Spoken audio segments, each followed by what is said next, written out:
హరే కృష్ణ మాతాజీ. మాతాజీ హరే కృష్ణ. అందరికీ హరే కృష్ణ అండి. హరే కృష్ణ మాతాజీస్ అండ్ ప్రభుజీస్. హరే ఈరోజు కృష్ణ మన మాతాజీ. హరే కార్యక్రమం కృష్ణ మాతాజీ. దండవత్ ప్రణామం. అందరికీ తెలుగు గీత కార్యక్రమానికి స్వాగతం అండి. ఈరోజు మనం కార్యక్రమాన్ని ప్రారంభించే ముందు జగన్నాథ స్వామి ఆశీస్సులు తీసుకుందాం.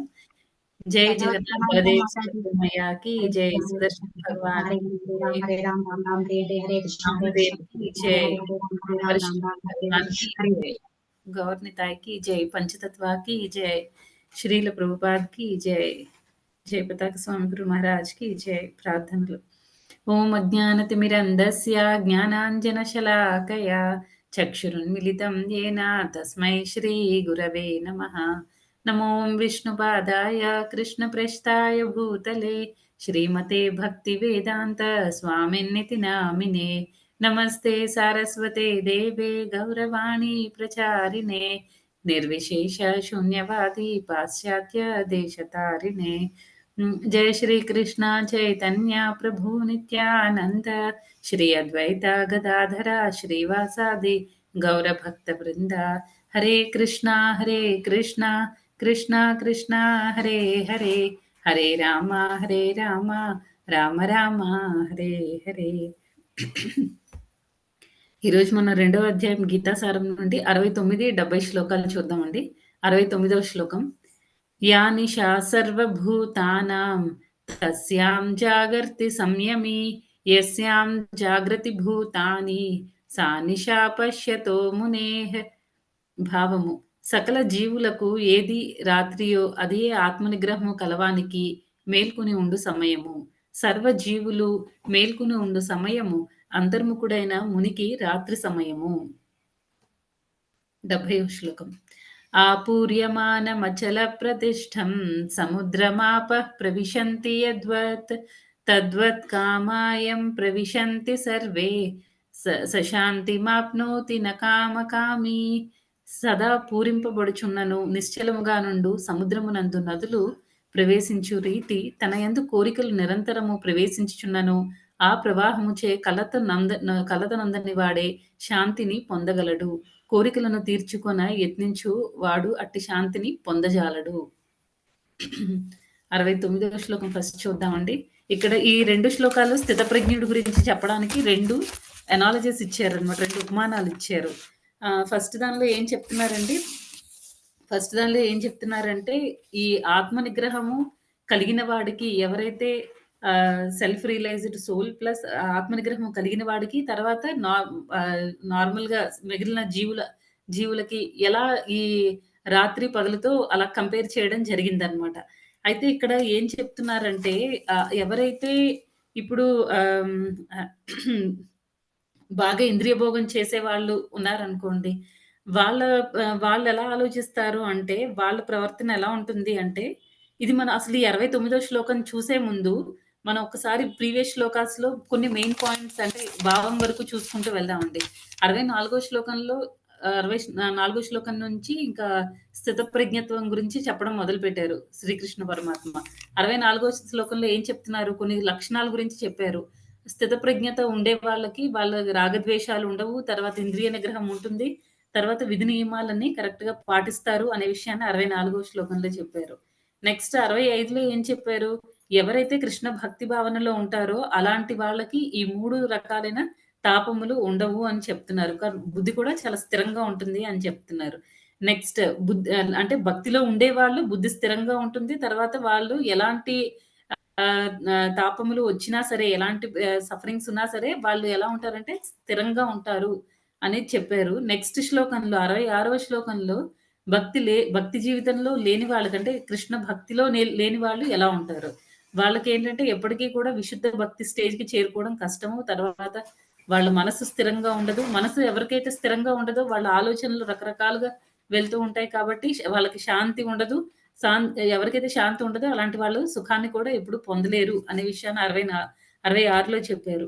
నెక్స్ట్ ఇంకా 67కి వచ్చేసరికి ఇంద్రియాల్లో ఏ ఒక్క ఇంద్రియం కరెక్ట్‌గా లేకపోయినా సరే మనస్సు అదుపు తప్పుతుంది. దానివల్ల బుద్ధి కూడా స్థిరంగా ఉండదు. బుద్ధి అంటే డిస్క్రిమినేషన్ పవర్ అంటారు కదా! ఏది మంచి, ఏది చెడు అనే విచక్షణని కోల్పోతారు అనే విషయాన్ని 67లో చెప్పారనమాట. నెక్స్ట్ ఇంకా 68లో ఏంటంటే కంక్లూడ్ చేశారు. ఎవరైతే ఇంద్రియాలను నిగ్రహించుకోలేరో, అలాంటి ఎవరైతే ఇంద్రియాలను నిగ్రహించుకుంటారో, అలాంటి వాళ్ళని, ఈ లక్షణాలు ఉండే వాళ్ళని మనం స్థితప్రజ్ఞులు అనవచ్చు అనేదాన్ని 68లో చెప్పారు. ఇప్పుడు 69లో ఏంటంటే, ఈ ఇంద్రియ నిగ్రహం ఉన్న వాళ్ళకి, లేని వాళ్ళ గురించి 2 ఉపమానాలతో ప్రభుపాదుల వారు ఎక్స్‌ప్లెయిన్ చేశారనమాట. ఫస్ట్ ఉపమానంలో ఏం చెప్తున్నారంటే, ఏదైతే ఇప్పుడు భౌతికవాదులున్నారనుకోండి. అంటే ఎవరికైతే ఇంద్రియ భోగం చెయ్యాలి అనే వాళ్ళు ఉంటారు కదా! వాళ్ళకి ఏదైతే రాత్రో అది ఈ ఆధ్యాత్మికవాదులకి అంటే ఆత్మ నిగ్రహం కలిగిన వాళ్ళకేంటంటే అది పగలని, వాళ్ళకి పగలైంది ఇది రాత్రి అంటూ అలా చెప్పారనమాట. అయితే ఇప్పుడు దాన్నెలా అర్థం చేసుకోవాలి? పగలు, రాత్రి ఏంటి? అంటే ఈ 2 అపోజిట్ డైరెక్షన్స్ అన్నమాట. పగలు ఉన్నప్పుడు మనకి అంటే పగలు ఇలా వెలుగుగా ఉండేటప్పుడు మనకి చీకటిని చూడలేము. అలాగే ఏంటంటే చీకటిగా ఉండేటప్పుడు మనం పగల్ని చూడలేం కదా! అంటే ఈ 2 ఈ ఆధ్యాత్మికవాదం, భౌతికవాదం అనేది 2 డిఫరెంట్ డైరెక్షన్స్ అన్నమాట. 2 అపోజిట్ ఒకదానికొకటి వ్యతిరేకంగా ఉంటాయి. అయితే ఇక్కడ ఎందుకు ఎలాగా ఈ కంపారిజన్ అనేది ఎలా మనం అర్థం చేసుకోవాలి? రాత్రి, పగలు ఇదంతా మనం ఎలా అర్థం చేసుకోవాలి అంటే, ఒక గ్రాస్ ఎగ్జాంపుల్ చెప్తాను. ఇంకొకటేమో మామూలుగా ప్రభుపాదులు వారు ఇచ్చిన ఒక అంటే భాష్యాన్ని బట్టి కూడా మనం చర్చించుకుందాం.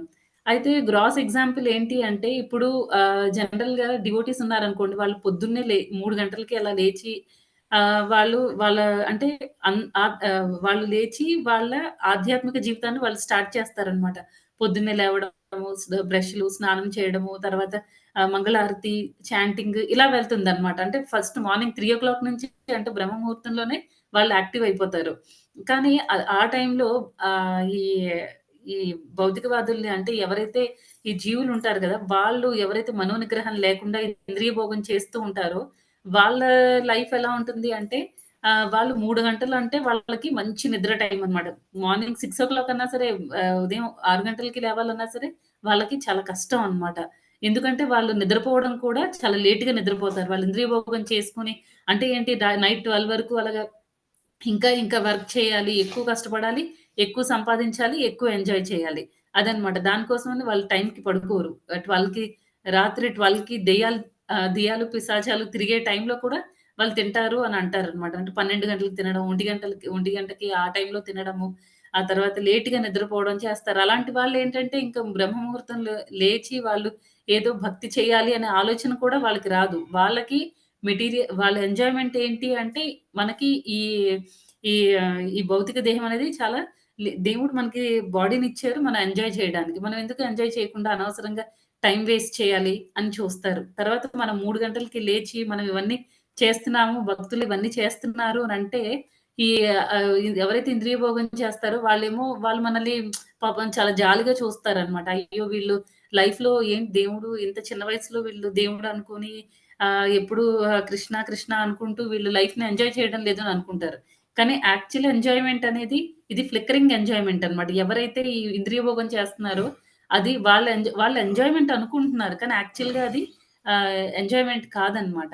వాళ్ళ ఎంజాయ్‌మెంట్ ఎలాంటిది అంటే ఆహ్, దానికి ఎవరాయన 'గోవిందదాస్ కవిరాజ' అనే ఆయన ఒక 'భజహురే మన' అని ఒక కీర్తన రాశారు. దానిలో ఒక దగ్గర వస్తుందన్నమాట. ఏధన యవ్వన పుత్ర పరిజన ఏతే కియాచే పరితాతిరే కమల దళ జల జీవనటల మల భజహు హరిపాద నీతిరే. ఇక్కడేమంటున్నారు? ఏదైనా యవ్వన, పుత్ర, పరిజన. ఈ ధనము, యవ్వనము తర్వాత పుత్రులు, తర్వాత పరిజన అంటే ఫ్యామిలీ మెంబర్స్ అన్నమాట. కుటుంబ సభ్యులు. వీళ్ళందరూ కూడా ఏంటంటే వీళ్ళందరి వల్ల ఏతేకి ఆచే పరితాతిరే. ఇదంతా రియల్ నిజమైన సంతోషాన్నిస్తుందా అని క్వెషన్ చేస్తున్నారన్నమాట. ఎందుకు ఎందుకివ్వదు అంటే కమల దళజల జీవన తలమల. ఈ లైఫ్ జీవనం అనేది ఎలా ఉంది? కమల దళ మీద ఒక అంటే ఇప్పుడు కమల దళ అంటే కమల పువ్వు మీద ఆహ్, ఆహ్, పెటల్ ఉంటుంది కదా! అంటే ఒక పువ్వు రేకులుంటాయి రేకు, కదా! రేకు. రేకు మీద ఉన్న వాటర్ డ్రాప్ లాంటిదన్నమాట. ఈ లైఫ్ అనేది. అంటే అంత ఇప్పుడు కొంచెం ఇలాగా కొంచెం ఏదైనా చిన్న జర్కొచ్చిందంటే వాటర్ కింద పడిపోతాయి. అంటే మన లైఫ్ కూడా అంత డెలికేట్ అన్నమాట. ఏ టైంలో ఏం జరుగుతుందో తెలీదు. మరి ఏం చేయాలి? మనకి రియల్ హ్యాపీనెస్ వీళ్ళందరి వల్ల రాదు. మన లైఫ్ కూడా చాలా టెంపరరీ. మరి ఎలా రియల్ హ్యాపీనెస్ ఒస్తుంది అంటే, భజహు హరిపాద నీతిరే. మనం హరిపాదాల్ని మనం అంటే దేవుడు భగవంతుడు యొక్క భగవంతుడి యొక్క పాదాలని మనం భజించాలి. అంటే పూజించాలి. సర్వ్ చేయాలి. మనం భగవంతుడికి సేవ చేయాలనమాట. సేవ చేస్తే అప్పుడు మనకి నిజమైన హ్యాపీనెస్ ఒస్తుంది అని ఆయన చెప్తున్నారు. అయితే ఇక్కడ ఈ భౌతిక అయితే ఇంతవరకు మనం గ్రాస్ ఎగ్జాంపుల్ తీసుకున్నాము. ఏంటి మనం పొద్దున్నే లేచి మనం కృష్ణ భక్తి చేస్తూ ఉంటే వాళ్ళు మనల్ని జాలిగా చూస్తారు. వీళ్ళేదో మిస్ అయిపోతున్నారు లైఫ్‌లో. మేము చూడు అంత బాగా సినిమాలు చూస్తున్నాము. బాగా ఎంజాయ్ చేస్తున్నాం. సినిమాలు చూస్తే ఏమవుతుందంటే ఖర్చవుతుంది. అదే మనం యూట్యూబ్‌లో ఒక మంచి క్లాస్ విన్నామనుకోండి. ఏదైనా మహారాజ్ క్లాస్ వింటే మనం అంటే డైరెక్ట్ ఫిజికల్ అసోసియేషన్ తీసుకోకపోయినా ఇండైరెక్ట్ మన అసోసియేషన్ తీసుకుంటున్నాం. ఖర్చు లేని పని. కదా! వాళ్ళేమో చాలా దూరం ట్రావెల్ చేయాలి. మళ్ళీ అక్కడికెళ్ళి చాలా ఏవేవో పనికిమాలిన చెత్తంతా తినాలి. అదైతే మనమైతే చక్కగా ఇంట్లో కూర్చొని ప్రసాదం తిని ఒక మంచి క్లాస్ వినడం. అది కంపారిజన్ అన్నమాట. తర్వాత ఆహ్, మళ్ళీ మనం ఎప్పుడైనా టెంపుల్‌కి వెళ్ళడం జరిగితే అక్కడ మనం చక్కగా కృష్ణ కోసం మనం డాన్స్ చేస్తాము. తర్వాత కృష్ణ ఆరతి చూస్తూ ఉంటాము. డివోటీస్ అందరిని కలుస్తాము. వాళ్ళందరూ హ్యాపీగా ఉంటారు. అంతవరకు మనకెన్ని ప్రాబ్లమ్స్ ఉన్నా వాళ్ళ ఫేసెస్ అంతా హ్యాపీగా ఉండడం చూసి మనకు కూడా అదంతా బాధంతా పోతుందనమాట. ఇదంతా వాళ్ళకర్థం కాదు. అందుకే మనల్ని జాలిగా జూస్తారు. కానీ భౌతికవాదులు ఏం చేస్తారు, అయ్యో! వీళ్ళ జీవితం ఏంటి ఇలాగా అవుతున్నారు, ఇలా ప్రవర్తిస్తున్నారేంటి, ఇది రియల్ ఎంజాయ్‌మెంట్ కాదు అని ఈ భక్తులనేవాళ్ళు వాళ్ళకి చెప్పినా వాళ్ళు అర్థం చేసుకునే పరిస్థితిలో ఉండరనమాట. ఇది ఒక గ్రాస్ ఎగ్జాంపుల్. తర్వాత అంటే ఈ రాత్రి, పగలు అలా అన్నమాట. తర్వాత వాళ్ళు పడుకునే టైంలో మనం లేచి ఉండి మన యాక్టివిటీస్ అన్ని స్టార్ట్ చేసేస్తాము. మనం తొందరగా పడుకుంటాం. వాళ్ళేమో ఆ టైంకి ఇంకా మేల్కొనుండి వాళ్ళు మెటీరియల్ ఎంజాయ్‌మెంట్ చేస్తూ ఉంటారనమాట. అంటే ఇంద్రియ భోగాన్ని అనుభవిస్తూ ఉంటారు. అలా ఈ రాత్రి, పగలకి మనకి గ్రాస్ ఎగ్జాంపుల్. అయితే ఇంటర్నల్ మీనింగ్ ఏంటి అంటే ఇప్పుడు ఆహ్, ఈ అన్ని జీవులకి రాత్రి అంటే ఏంటి జనరల్‌గా అజ్ఞానము కదా! వాళ్ళు దేని వెనక పడుతూ ఉంటారు అంటే ఇప్పుడు రాత్రి టైంలో మనం కొన్ని చెయ్యము. అంటే బయటికి తిరగడము అలాంటివన్నీ చేయము. అంటే మనకి ఇక్కడ ఎలా అర్థం చేసుకోవాలి అంటే, జీవులన్నిటికి రాత్రి టైము అనంటే జనరల్‌గా వాళ్ళు ఇంద్రియ భోగం చేస్తారు. వాళ్ళకి రాత్రి టైం ఏంటి అంటే ఆత్మ గురించి తెలుసుకోవడము అనేది వాళ్ళకి రాత్రి టైంతో కంపేర్ చేస్తున్నారు. అలాగే ఇప్పుడు మనకి ఈ ఆత్మ నిగ్రహం ఉండే వాళ్ళకేంటంటే ఇంద్రియ భోగం అనేది రాత్రి. అంటే వాళ్ళకది పగలవుతుంది. మనకేమో అది రాత్రవుతుందనమాట. అంటే భక్తులకి అది రాత్రవుతుంది. అలాగా అర్థం చేసుకోవాలి. ఇప్పుడు ఇంకొకసారి రిపీట్ చేస్తానండి. ఇప్పుడు మిగిలిన జీవులందరికీ అంటే ఆత్మ నిగ్రహం ఎవరికైతే ఉండదో, ఇంద్రియ భోగం చేయాలి అనుకుంటారో, అలాంటి వాళ్ళకి పగలేంటి అంటే, వాళ్ళు ఇంద్రియ భోగం చేయడం అనేది వాళ్ళకి పగలు. రాత్రనేది ఏంటి అంటే, వాళ్ళు ఆత్మ గురించి తెలుసుకోకపోవడం, భగవంతుడు భక్తి చేయకపోవడం అవన్నీ వాళ్ళకి రాత్రనమాట. అవేవి వాళ్ళు చెయ్యరు. వాళ్ళకి వాళ్ళు చేసే యాక్టివిటీస్ అన్నీ ఇంద్రియ భోగం అనమాట. అలా కాకుండా మనం ఇప్పుడు భక్తుల్ని చూసుకుంటే వాళ్ళకి ఆత్మ నిగ్రహం ఉంటుంది. అసలు మనకి వాళ్ళెప్పుడూ ఆత్మతత్వంలో ఉంటారనమాట. సరే వాళ్ళ ఆత్మతత్వంలో ఉండి వాళ్ళకి పగలేమవుతుంది అనంటే, వాళ్ళు భగవంతుడికి సంబంధించిన కార్యక్రమాలన్నీ చేయడము, ఆత్మకి, భగవంతుడికి, పరమాత్మకి గల సంబంధాన్ని తెలుసుకోవడం, ఇదంతా వాళ్ళకి పగలు. మరి రాత్రి ఏంటి ఆహ్, ఈ ఇంద్రియ నిగ్రహం కలిగిన వాళ్ళకి రాత్రి ఏంటి అంటే, అదేమో భగవంతుడి భక్తి ఇంద్రియ భోగం చేయకపోవడం అనేది వాళ్ళకి రాత్రి అన్నమాట. ఇంద్రియ భోగం అనేది వాళ్ళకి రాత్రి కిందకొస్తుంది. ఈ రకంగా ప్రభుపాదుల వారు ఎక్స్‌ప్లెయిన్ చేశారన్నమాట ఈ శ్లోకంలో. తర్వాత ఇంకా అయితే నెక్స్ట్ శ్లోకంలో ఏం చెప్తున్నారు, మొత్తం సముద్రంలోకి అన్ని నదులు వచ్చి ప్రవేశించినా సరే చాలా ఫోర్స్‌గా వస్తాయి. కొన్ని నదులు చాలా స్లోగా రావచ్చు. కొన్నేమో చాలా ఫాస్ట్‌గా చాలా ఉధృతంగా వస్తాయన్నమాట. ఇప్పుడు వరదలవి వచ్చాయనుకోండి, ఎంత ఫోర్స్‌గా కార్లు కూడా ఈ రీసెంట్‌గా వరదలవి వచ్చాయి కదండీ చెన్నైలో అక్కడంతా. అప్పుడేమైంది కార్లవన్నీ చాలా ఫాస్ట్‌గా ఫ్లో వెళ్ళిపోతూ ఉంటాయన్నమాట. అంత ఫోర్స్‌గా వాటర్ వస్తూ ఉంటాయి. పెద్ద పెద్ద బస్సులను కూడా కదిలించేస్తాయన్నమాట. వాటర్ అంతా ఫోర్స్‌ఫుల్‌గా వచ్చి అవి ఆహ్, ఈ సముద్రంలో కలుస్తాయన్నమాట. ఈ వర్షాకాలంలో అలాంటప్పుడు. అప్పుడేమవుతుంది, అయినా సరే సముద్రము తన బౌండరీస్‌ని దాటి ముందుకొచ్చేయదన్నమాట. ముందుకు రాకుండా ముందెలా ఉందో అంతే నిశ్చలంగా, అంతే స్టేబుల్‌గా ఉండగలుగుతుందన్నమాట. అలాగా అంటే సముద్రంతో కంపేర్ చేశారనమాట. ఈ ఆత్మ నిగ్రహం కలిగిన వాళ్ళని.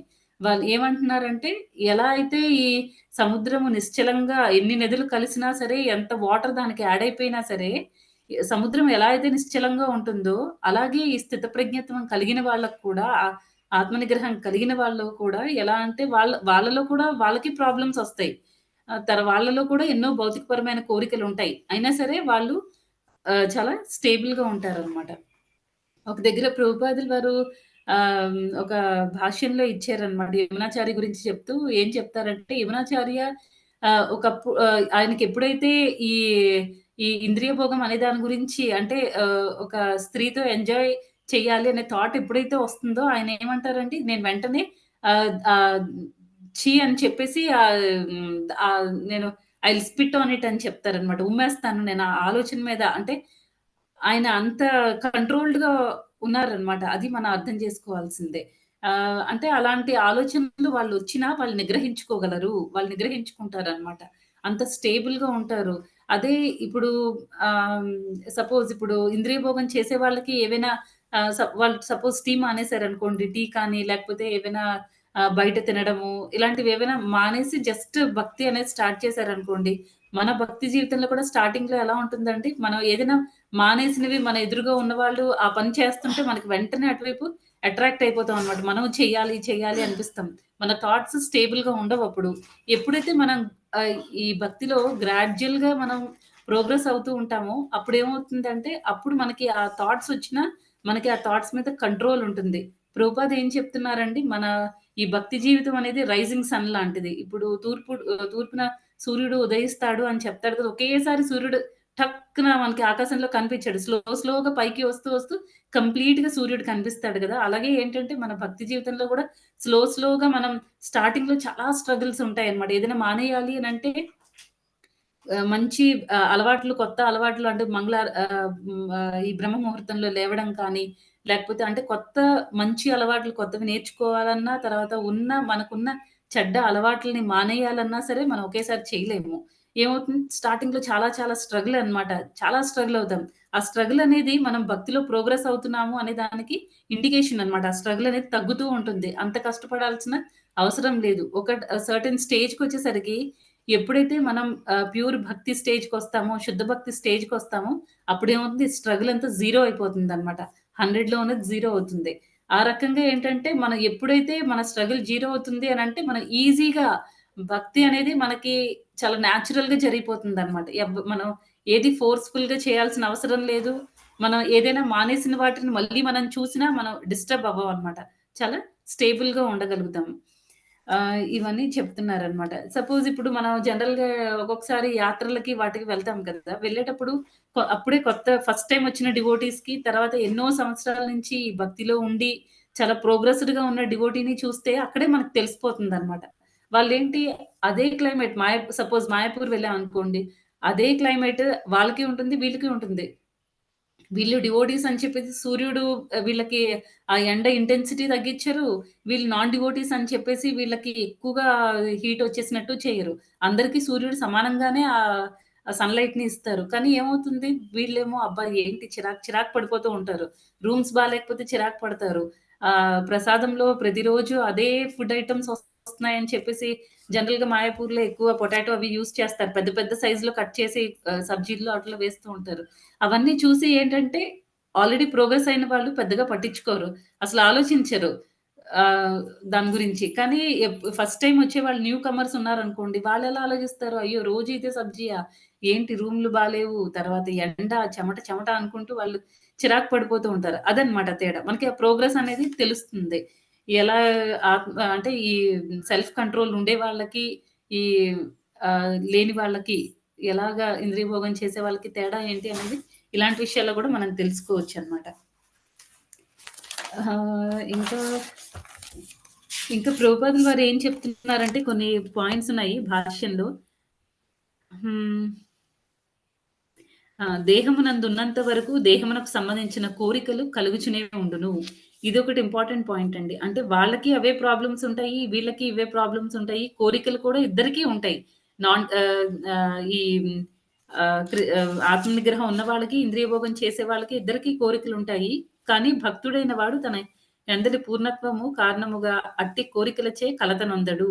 వాళ్ళకేంటంటే ఇందాక మనం యమునాచార్య ఎగ్జాంపుల్ చెప్పుకున్నట్టు వాళ్ళకి సెంటర్ ఏంటంటే భగవంతుడు కాబట్టి వాళ్ళ కోరికలు ఏవైనా కలిగినా సరే ఒకవేళ అవి అంటే అవి ఓకే. వాళ్ళ భక్తి జీవితానికి ఏ రకంగానూ ఎఫెక్ట్ అవ్వదు అంటే కృష్ణుడు కంపల్సరీ భగవంతుడు కంపల్సరీ వాళ్ళ కోరికల్ని భగవంతుడే స్వయంగా తీర్చేస్తాడనమాట. అదేం ప్రాబ్లమ్ లేదు. తర్వాత వాళ్ళు అలాంటి కోరికల వల్ల వాళ్ళేంటంటే మెంటల్‌గా డిస్టర్బ్ అవ్వరు. వాళ్ళ బుద్ధి తర్వాత మనస్సు అన్నీ చాలా స్థిరంగా ఉంటాయి. వాళ్ళసలు కలత చెందరు అని చెప్తున్నారు. కృష్ణ భక్తి యందున్న వానికి ఆ కృష్ణుడే సర్వావసరములను సర్వ అవసరములను తీర్చును. కావున అతడు ఏదీను వాంఛింపడు. వాళ్ళకి తెలుసనమాట. నాకు ఒకవేళ మెటీరియల్ నాకేమైనా కోరికలు కలిగినా సరే భగవంతుడు తీరుస్తాడు అని తెలుసనమాట. అయినా వాళ్ళు వాటికి ఎక్కువ ఇంపార్టెన్స్ ఇవ్వరు. సో, అది కూడా వాళ్ళకి ఇబ్బంది లేదు అనమాట. ఆహ్, నెక్స్ట్ ఇంకా ఏంటంటే, కనుకనే అతడు సముద్రం వలె సదా తన యందే పూర్ణుడై ఉండును. సముద్రమందు నదులు ప్రవేశించు రీతిగా తన యందు కోరికలు ప్రవేశించినను అతడు తన కర్మల యందు స్థిరుడై ఉండి, ఇంద్రియ భోగ కోరికలచే ఏ మాత్రము కలత చెందకుండును. ఇది ఆల్రెడీ మనం కవర్ చేసుకున్నాం. కోరికలు కలుగుచున్నప్పటికిని భోగవాంఛను త్యజించి ఉండెడి కృష్ణ భక్తి భావనలో ఉన్న వానికి ఇదియే నిదర్శనము.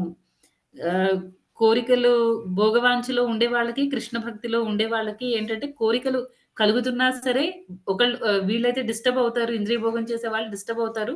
వాళ్ళేమో డిస్టర్బ్ అవ్వకుండా, కలత చెందకుండా స్టేబుల్‌గా ఉంటారు అని చెప్పడానికి ఇదే నిదర్శనం అని చెప్తున్నారు. నెక్స్ట్ ఇంకా భగవంతుని ప్రేమయుత సేవలో తృప్తి నొందిచు సముద్రము వలె స్థిరుడై ఉండును. కావున ఆ భక్తుడు సంపూర్ణ శాంతిని పొందును. ఇక్కడ మెయిన్ ఇందాక మనం కొన్ని పాయింట్స్ ముందు నేను చెప్పేటప్పుడు ఏంటంటే వాళ్ళకి అదే మనం 67, 66 ఆ శ్లోకాల్లో మనం ఏం తెలుసుకున్నామంటే ఎవరైతే ఇంద్రియాలు నిగ్రహించుకోలేకపోతారో వాళ్ళ మనసు ఎప్పుడు డిస్టర్బ్డ్‌గా ఉంటుంది. మనసు డిస్టర్బ్డ్‌గా ఉన్నప్పుడు బుద్ధి నశిస్తుంది అనే విషయాన్ని మనం తెలుసుకున్నాం కదా!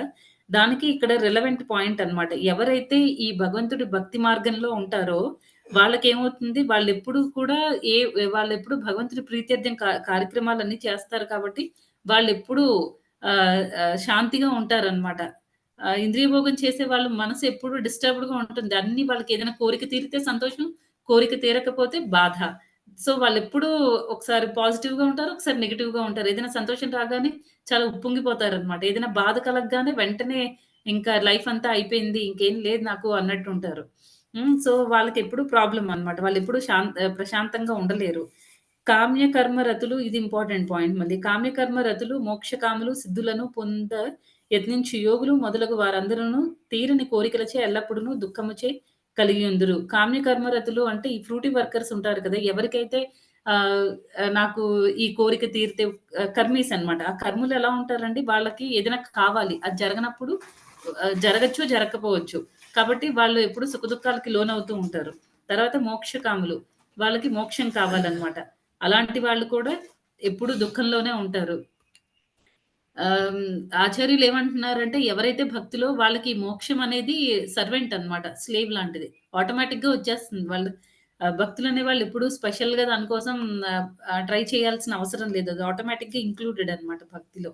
నెక్స్ట్ సిద్ధులు. సిద్ధులకేం కావాలి? వాళ్ళకి మిస్టిక్ పవర్స్ కావాలన్నమాట. ఇలా ఏదో గాల్లో తేలడమో, లేకపోతే ఏవో వాళ్ళకలాంటి కోరికలేవో ఉంటాయి. బ్రీత్‌ని కంట్రోల్ చేయడము, ఇలా ఏవో కొన్ని ఉంటాయన్నమాట వాళ్ళకి. అలాంటి కోరికలన్నీ ఉంటాయి. అలా వాళ్ళకి అవి కావాలన్నమాట. అవి జరగనప్పుడు వాళ్ళకి దుఃఖమే. కానీ ఎవరైతే కృష్ణ భక్తిలో ఉంటారో, కానీ కృష్ణ భక్తి భావన యందుండు వాడు శ్రీకృష్ణ భగవానుని సేవలో సదా ఆనందమునే కలిగి ఉండును. భగవంతుడికి కృష్ణ కోసం ఏదైనా ఒక ఫ్లవర్ గార్లెండ్ తయారు చేస్తే హ్యాపీ. తర్వాత మనం ఏదైనా మంచి రాని వంట కృష్ణుడి కోసం నేర్చుకొని మనం వండి పెడితే అదొక హ్యాపీనెస్. కృష్ణుడి కోసం ఏం చేసినా మనకి ఫుల్‌గా 100% హ్యాపీగా ఉంటామనమాట. భగవంతుడికి సేవ ఏది చేసినా, ఏ సేవైనా సరే మనం హ్యాపీగా ఫీల్ అవుతున్నాము అంటే కృష్ణుడు ఆ సేవని యాక్సెప్ట్ చేసినట్టే మనం చేసిన సేవని. నెక్స్ట్ అతనికి ఏ కోరికలు ఉండవు. చివరకు నామమాత్ర భౌతిక బంధము నుండి ముక్తిని కూడా అతడు వాంఛింపడు. ముక్తి కూడా అతనికి అవసరం లేదు. కావాలి అని అనుకోడు. కానీ ఆటోమేటిక్‌గా అది వస్తుంది అని చెప్తున్నారు ఆచార్యులు. నెక్స్ట్ అనగా లౌకిక కోరికలు లేనందునే కృష్ణ భక్తులు సదా సంపూర్ణ శాంతిని కలిగి ఉందురు. ఇదండి ఈరోజు శ్లోకం. ఆహ్, ఎవరికైనా ఏమైనా క్వెషన్స్ ఉంటే అడగండి. మాతాజీస్ అండ్ ప్రభుజీస్ హరే కృష్ణ. దండవత్ ప్రణామం. హరే కృష్ణ మాతాజీ. అసలు ఎంత అద్భుతంగా ఉంది మాతాజీ. లౌకికంగా ఉన్న వాళ్ళకి, ఆధ్యాత్మికంగా ఉన్న వాళ్ళకి పగలు ఎలా, రాత్రి ఎలా అనేది మాకు మేము అన్వయించుకుంటే మీరు చెప్పింది బాగా సూట్ అవుతుంది మాతాజీ. చాలా బాగా అనిపించింది మాతాజీ. మళ్ళీ ఆత్మ నిగ్రహం ఉన్న వాళ్ళు ఒక సముద్రం లాగా ఎంత ఎంత విపరీతమైన అలలు వచ్చినా కూడా వాటికి తట్టుకొని ఉండగలుగుతారు ఆత్మ నిగ్రహం ఉన్న వాళ్ళని. అసలు ప్రభుపాదుల వారు మనందరినీ కూడా అసలుకి మీరు ఇబ్బంది పడుతున్నా కూడా మీరు ఈ ప్రయత్నం చేయండి, మీరు దీనివల్ల మీరు ముక్తి పొందుతారు, స్వామిని పొందుతారని ఎంత చక్కటి ప్రయత్నం చేసి మనందరినీ ఒక మార్గంలో తీసుకెళ్తున్నారు మాతాజీ. మేమందరం కూడా ఇవన్నీ మీరు చెప్పినవన్నీ కూడా వినడం ద్వారా మేము మా జీవితంలో ఎంతవరకు అన్వయించుకుంటున్నాము, మేము ఎంతవరకు మారాము అనేది మేమందరం కూడా మమ్మల్ని మేము పరిశీలన చేసుకుంటున్నాం మాతాజీ. చాలా బాగుంది మాతాజీ ఈరోజు. హరే కృష్ణ. హరే కృష్ణ మాతాజీ. అందరికీ అప్లికబుల్ మాతాజీ. ఈ రోజు శ్లోకాస్ అన్ని ప్రతి శ్లోక కూడా మనందరికీ అప్లికబులే. ఇంకా మేము ఏదో స్టేజ్‌కి వెళ్ళిపోలేదు మాతాజీ. మేము మీ స్టేజ్‌లోనే ఉన్నాం. అట్‌లీస్ట్ నేను మీ స్టేజ్‌లోనే ఉన్నాను మాతాజీ. చాలా మమ్మల్ని మేము పరిశీలన చేసుకుంటున్నాం మాతాజీ. మీరందరూ చెప్పే ఈ శ్లోకాల భావాల ద్వారా మాకు మేము ఎంతవరకు రాగలిగాము, ఇంకా ఎంత పురోగతి చెందాలి, మేము ఇంకా మమ్మల్ని ఎలా మార్చుకోవాలి అన్ని కూడా తెలుసుకోగలుగుతున్నాం మాతాజీ. మన జీవితంలో అన్వయిస్తుంటే నిజంగా మాతాజీ అవన్నీ కూడా ఇంప్లిమెంట్ చేస్తుంటే ఎంత ప్రశాంతంగా ఉంది మాతాజీ. అది వరకు ఉన్న మాకు ఇప్పుడు ఉన్న మాకు తేడా మేము బాగా గమనించుకోగలుగుతున్నాం మాతాజీ. హరే కృష్ణ. హరే కృష్ణ మాతాజీ. హరే కృష్ణ.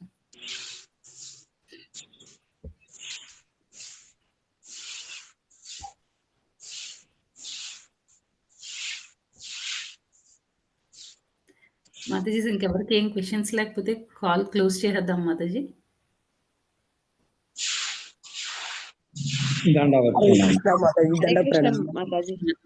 హరే కృష్ణ మాతాజీ.